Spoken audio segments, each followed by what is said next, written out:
Friends, मेरा नाम doctor Neha Goyal है। I am MD pathologist from Indore. Friends, इस वीडियो के थ्रू मैं एक आम जनता को रैपिड डायग्नोस्टिक टेस्ट के बारे में बताना चाहती हूँ। जैसा कि हम सभी सुन रहे हैं आजकल कि कोरोना के लिए हम रैपिड का टेस्ट का प्रयोग कर रहे हैं, तो ये होता क्या है और इसके पीछे क्या प्रिंसिपल है। तो फ्रेंड्स, इसके अंदर जो प्रिंसिपल यूज होता है वो है antigen antibody reaction. Antigen antibody reaction क्या होता है? एंटीजन मतलब होता है कोई भी फॉरेन सब्सटेंस, किसी भी बीमारी का, जैसे डेंगू हुआ, मलेरिया हुआ, हेपेटाइटिस हुआ, ये एंटीजन किसी भी बीमारी का होता है। वो जैसे ही हमारी बॉडी के अंदर एंटर करता है, बॉडी अपने डिफेंस मैकेनिज्म के लिए इसके अगेंस्ट एंटीबॉडी बनाती है। और ये जो एंटीजन एंटीबॉडी की रिएक्शन होती है वो हम किट पर, रैपिड डायग्नोस्टिक किट पर रीड करते हैं। तो ये टेस्ट पॉजिटिव और नेगेटिव ऐसे दो उसमें हम इसको रीड करते हैं। ओके, नाउ ये जो एंटीजन है इसका डिटेक्शन, एंटीजन एंटीबॉडी का डिटेक्शन बहुत ज़्यादा डिपेंड करता है टाइमिंग पर, कि हम किस टाइम पर ये टेस्ट कर रहे हैं।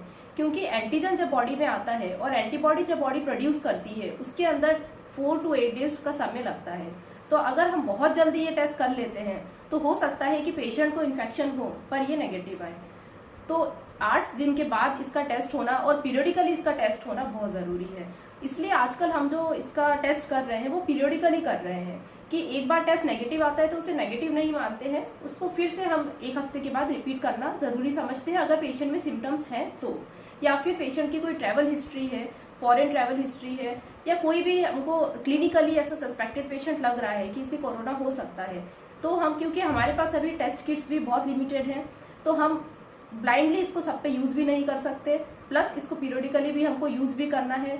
तो इसका इंक्यूबेशन पीरियड जो है ये 8 डेज का, इसको ध्यान में रखना बहुत ज़रूरी है।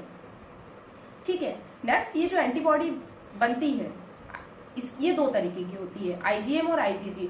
कोई भी कार्ड अगर होता है तो उसके अंदर ये 2 तरीके की एंटीबॉडी, उसमें आप कोई भी कार्ड देखेंगे तो उसके अंदर लिखा होता है कि आईजीजी आईजीएम 2 लाइनें बनी होती है। अगर आईजीएम आती है इसका मतलब ये है कि रिसेंट इन्फेक्शन हुआ है, और आईजीजी आती है ना ओल्ड इन्फेक्शन हुआ है।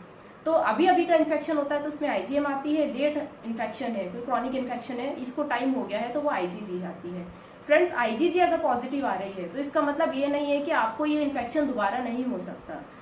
और ये जो आजकल लोगों में बहुत ज़्यादा कन्फ्यूजन है कि कोरोना का इन्फेक्शन अगर किसी को हुआ है तो वो दोबारा हो सकता है कि नहीं हो सकता है, ये कॉन्सेप्ट आप क्लियर कर लीजिए कि ज़रूरी नहीं है कि एक बार कोई पेशेंट इन्फेक्शन होकर ठीक हो गया तो उसे दोबारा इन्फेक्शन नहीं हो सकता। इसकी जो आईजीजी है ये इतने सफिशिएंट अमाउंट में और इतनी क्वालिटी वाइज नहीं बन पा रही है कि ये इन्फेक्शन, जैसे कि हमारे दिमाग में एक मिसकंसेप्शन है कि चिकन पॉक्स है, उसकी लाइफ लॉन्ग इम्यूनिटी हो जाती है बॉडी की, पर ये जो है कोरोना, इसके साथ ऐसा नहीं है, इसलिए इसका ध्यान रखना भी ज़रूरी है।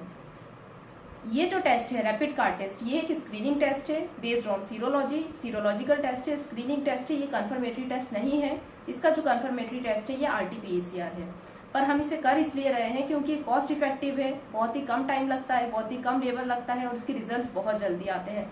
तो जिस हिसाब से बीमारी फैल रही है ये टेस्ट का यूज़ बहुत ज़्यादा इंपॉर्टेंट है, और इसलिए मैं ये वीडियो बना रही हूँ ताकि जनरल पब्लिक को इसके बारे में थोड़ा बहुत आइडिया हो जाए।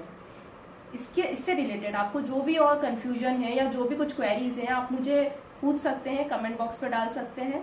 Thank you.